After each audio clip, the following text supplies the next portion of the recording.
Hello दोस्तों, आज मैं आपको सुनाने जा रहा हूँ बुद्धिमान राजा की कहानी। एक बार की बात है, रामगढ़ नाम का एक बहुत ही विशाल राज्य था। इस राज्य का यह नियम था कि इस राज्य के लोग ही अपने से अपने राजा को चुनते थे और वह राजा 5 साल तक रहता और जनता की सेवा करता था। 5 साल पूरे होने पर उस राजा को नदी के किनारे घने जंगल में छोड़ दिया जाता था। यह भी नियम था।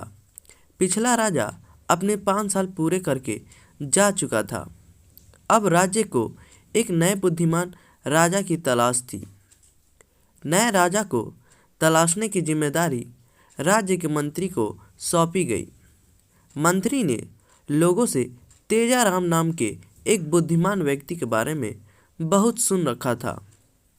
मंत्री एक दिन तेजाराम के पास गया। तेजाराम अपनी पत्नी के साथ एक छोटे से घर में रहता था। मंत्री ने तेजाराम से कहा कि मैंने बहुत से व्यक्तियों से आपकी बुद्धिमानी के बारे में सुना है। क्या आप इस राज्य के अगले राजा बनेंगे? तेजाराम ने मंत्री को कहा कि इसके लिए मुझे एक दिन विचार करने का समय चाहिए। मंत्री ने इसके लिए सहमति दे दी। मंत्री के जाने के बाद तेजाराम की पत्नी ने पूछा कि एक तो मंत्री आपके लिए राज्य के राजा बनने का प्रस्ताव लेकर आए हैं, आप इसमें क्या सोच रहे हैं? तेजाराम ने कहा कि क्या तुमको पता है, इस राज्य का नियम है कि 5 साल पूरे होने पर राजा को नदी के किनारे के घने जंगल में छोड़ दिया जाता है। अभी तक के राजा के साथ क्या हुआ यह कोई नहीं जानता। तेजाराम ने इस बात पर विचार करके एक दिन बाद मंत्री के पास गया। वह मंत्री से बोला कि मैं इस राज्य का राजा बनने के लिए तैयार हूँ, लेकिन मेरी एक शर्त है। मैं राजा बनने से पहले उस जगह को देखना चाहता हूँ जहाँ पर पहले के राजा को 5 साल के बाद छोड़ दिया जाता है। मंत्री ने इस बात पर सहमति जताई और वह कुछ सिपाहियों के साथ नदी के पार के जंगल में गया। तेजाराम ने देखा कि वहाँ पर कुछ कंकाल पड़े हुए थे। तेजाराम को अब पता चल चुका था कि जंगल में बहुत खतरनाक जानवर हैं जो वहाँ पर आने वाले अभी तक के राजा को खा चुके हैं। लेकिन तेजाराम ने सोचा, अगर मैं राज्य का राजा बनूंगा तो मैं इसके लिए कुछ कर सकता हूँ। इसके बाद तेजाराम, मंत्री और सिपाही वहाँ से वापस लौट आए। तेजाराम ने राजा बनना स्वीकार किया और तेजाराम को राज्य का नया राजा बना दिया गया। तेजाराम के राजा बनने के बाद राज्य में खुशी का माहौल था। कुछ समय बाद राजा ने मंत्री को आदेश दिया कि नदी के पार का जंगल बहुत बढ़ गया है, जिसके कारण गांव में जंगली जानवर आने लगे हैं, इसलिए जंगल को साफ किया जाए।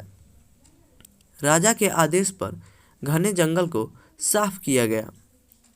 जंगल साफ होने के कारण कुछ समय बाद लोग वहां पर आकर रहने लगे। राजा ने लोगों के लिए तालाब बनवाए, सड़क बनवाई और रहने के लिए अच्छे घर बनवा कर दिए, जिससे वहां पर सुविधा की सभी चीज़ें मौजूद होने लगी और लोग वहां मंडी लगाकर व्यापार करने लगे। अब कुछ समय बाद राजा के 5 साल का कार्यक्रम पूरा होने वाला था। तेजाराम की पत्नी ने इस बात पर चिंता जताई। तेजाराम ने अपनी पत्नी को आश्वासन दिया कि मेरे साथ नदी पार अब तुम भी जाओगी। कुछ समय बाद तेजाराम के 5 साल पूरे हुए। उसको नदी के पार छोड़ दिया गया, लेकिन अब नदी के पार का पूरा नक्शा ही बदल चुका था। अब वहाँ जंगल की जगह एक अच्छा नगर था। तेजाराम के साथ जब उसकी पत्नी ने भी यह देखा तो वह बहुत खुश हुई। तेजाराम ने बताया कि मैंने अपने राजा के कार्यकाल के लिए यह कार्य करवाया, जिससे यहाँ पर लोग आकर रहने लगे और यह सुनकर नगर में बदल गया।